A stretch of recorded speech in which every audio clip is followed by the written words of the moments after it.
Pero dati po, hindi ko alam kung masasabi ko siyang sports, pero nagsasayaw po ako sa namin, sa Ay. bayan namin.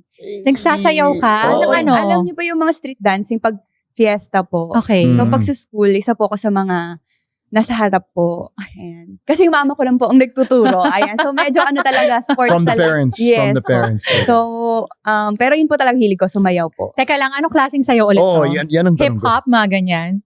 Pwede rin po. Kasi yung Mga sayaw na folk inabutan. dance, ganyan. Sa Tapos, school kasi 'di ba meron yung mandatory, yung Yes mga po. bao-bao ka. Ay, Opo, yes. oo. Yes. Well, di ako lumaki dito. Ikaw So, inabutan mo ba 'yon? Opo, Tapos yes po. meron ano ba tawag sa ginagawa? Yes po. Okay, yung kandila po. Ay, gamit mo yung kandila. so very ganon. Filipino Yes. type. Okay. Pag ganun po sa school. Tapos yung may pamaypay pa.